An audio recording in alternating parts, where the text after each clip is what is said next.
Coming towards the next topic, ketone bodies के बारे में। इसमें कीटोन बॉडीज़ के एक्चुअली दो पाथवेज होते हैं, हम दोनों डिस्कस करेंगे अलग अलग सेक्शंस में। ठीक है, एक तो होता है कीटोन बॉडी सिंथेसिस और degeneration. Let me first write it down here. ठीक है, ketone body synthesis that is also called as कीटोजेनेसिस।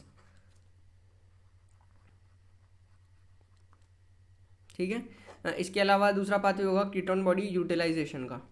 Now the thing that we need to remember is कि ये दोनों ही पाथवे कैटाबॉलिक है। सिग्निफिकेंस क्या है हमारे लिए इस चीज़ की, कि दोनों ही पाथवे कैटाबॉलिक होने की वजह से दोनों का रेगुलेशन ग्लूकागॉन ही करता है, मीन्स ग्लूकागॉन मीडिएट्स देम। और ये रेगुलेशन में भी हम देखेंगे, ग्लूकागॉन दोनों पाथवेज को स्टिमुलेट करता है। And one more thing is that ketogenesis can only occur in liver. Ketone bodies की सिंथेसिस केवल लीवर ही कर सकता है, but utilization is done by many tissues, important one each is brain. ठीक है, इसके अलावा heart, muscles, they can utilize ketone body for their energy source. ठीक है, अभी अपन बात कर रहे हैं कीटोजेनेसिस की। सबसे पहले तो हमें पता होना चाहिए कि कीटोन बॉडीज़ होती कौन कौन सी हैं। तो तीन कीटोन बॉडीज़ होती हैं। ठीक है, you must remember the name for also university exams. Viva में भी ये तो बहुत बेसिक क्वेश्चन है, यदि कुछ नहीं बताओगे तो ये तो पूछेंगे कि तीनों के नाम बता दो। चलो ठीक है, तो yes, we have acetone, then acetoacetate, and then beta hydroxy butyrate. So these are three ketone bodies.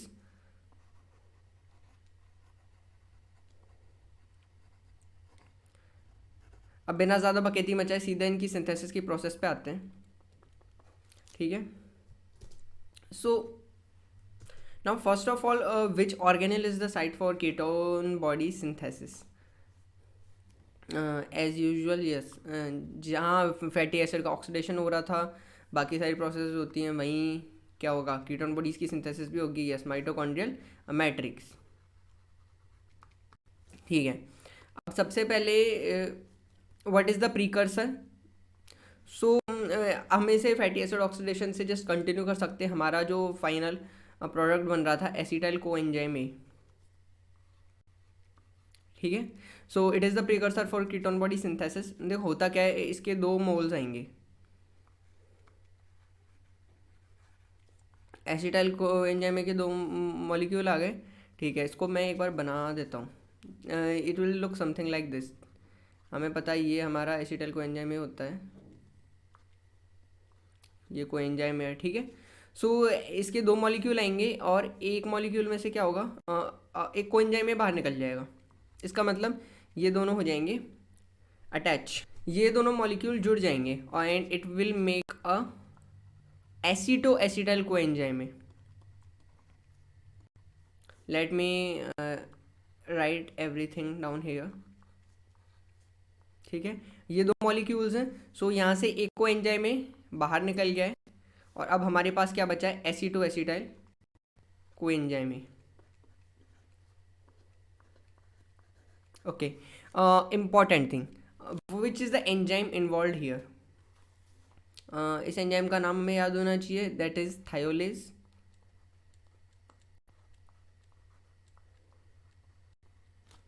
कोई पूछे कौन सा थायोलेज है, तो it is beta ketothiolase. Okay, so we have got our acetoacetyl coenzyme here.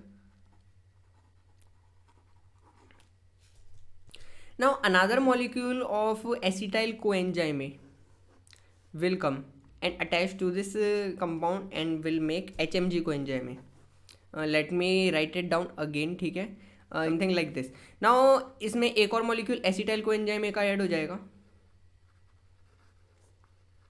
and it will make HMG coenzyme. Now what is this HMG? It is called as beta hydroxy beta methyl glutaryl coenzyme है। छोटा वाला नाम ही ज़्यादा सही है, ज़्यादा बुद्धि लगाने की ज़रूरत नहीं है। ठीक है, बीटा हाइड्रोक्सी बीटा मिथाइल ग्लूटरल को एंजाइम है। स्ट्रक्चर हम आसानी से समझ सकते हैं। देखो हुआ क्या, ये वाला जो कार्बन है, ठीक है, यहाँ पे अपना एसिटाइल को एंजाइम में अटैच हो जाएगा। सॉरी, ये वाला नहीं, इस वाले कार्बन पे हमारा एसिटाइल को एंजाइम में आकर अटैच हो जाएगा। So it will look something like this. यहाँ पे हमारा हमने अटैच कर दिया CH2COO, ठीक है, और ये डबल बॉन्ड टूट के यहाँ पे लग जाएगा OH। Now the point of focus here for us is the enzyme involve here, ठीक है। HMG को एंजाइम है, सिंथेसिस में जो एंजाइम आता है उसका नाम भी बिल्कुल इसी की तरह सिंपल है, HMG को एंजाइम है सिंथेस, ठीक है। Why do we need to focus on it is because it is the regulatory enzyme for ketogenesis, ठीक है। सो इस एंजाइम को याद रखना ही रखना है। नाउ मूविंग फॉरवर्ड, अब फिर से एक और वाहियात चीज़ होगी, इसमें से एक एसिटाइल को एंजाइम है अब बाहर निकल जाएगा, and now we will get our first ketone body, ठीक है। इसी पर स्ट्रक्चर से समझने की कोशिश करते हैं। यहाँ से हम एक एसिटाइल को एंजाइम को बाहर निकालते हैं। Okay, so this is the structure of our HMG coenzyme A, and if we remove one acetyl coenzyme है, ठीक है, ये रिमूव हो गया तो हमारे पास क्या बचा, ये बचा। And what is it, it is nothing but our first ketone body, that is acetoacetate. यदि मैं इसको ठीक से अच्छे से तरीके से लिखूंगा तो it will look something like this. So this is what we are talking about, acetoacetate.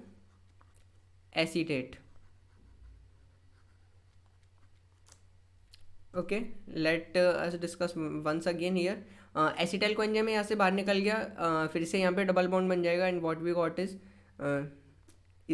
Will look something like this. I hope you are able to understand. अब क्या होगा, अब एसीटोएसीटेट से ही बाकी हमारी दोनों कीटोन बॉडीज बनती हैं। The first one is produce by spontaneous decarboxylation, मतलब कुछ नहीं है, ये जो एक्स्ट्रा ये CO- वाला ग्रुप पड़ रहा है, ठीक है। सो डीकार्बोक्सिलेशन में होता क्या है हमें पता है, CO2 बाहर निकल जाती है, तो यहाँ से एक CO2 बाहर निकल जाएगी, and what we will get is acetone. ये बहुत ज़्यादा सिंपल है, acetone, okay.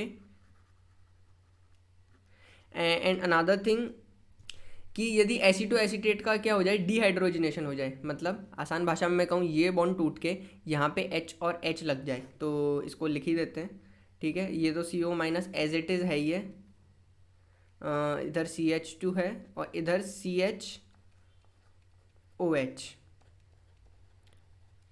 Okay. So this is what we called as beta hydroxy, because this is a beta carbon, hydroxy and butyrate, ठीक है। another again here point of focus is the enzyme involved.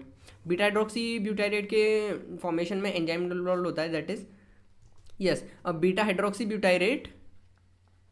Late me write it down in short here, beta hydroxy butyrate dehydrogenase, as I discussed यहाँ पे dehydrogenation हो रहा है। अब यहाँ पे एक इंटरेस्टिंग चीज़ होगी कि अपन ने पहले देखा था कि डीहाइड्रोजिनेस जहाँ भी आएगा क्या होगा, FAD और NAD इन्वॉल्व करेगा, इन्वॉल्व यहाँ पे भी होगा, ठीक है। There will be break down of NADH, है ना। अब यदि आपके दिमाग की बत्ती जली है तो जलाओ, नहीं जली तो भी जलाओ, क्योंकि पहले हमने देखा था कि डीहाइड्रोजिनेस जहाँ भी इन्वॉल्व होगा तो FAD और NAD का फॉर्मेशन होगा, मतलब एनर्जी अपने को मिलेगी।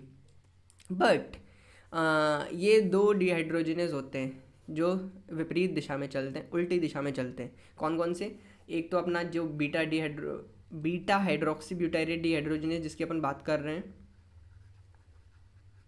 And another lactate dehydrogenase. तो ये ऐसे एंजाइम है जो डिहाइड्रोजिनेशन करेंगे hydrogen in the reverse process, और यहाँ पे क्या होगा, NAD का ब्रेक डाउन होगा, ठीक है। So this is the important thing we need to remember.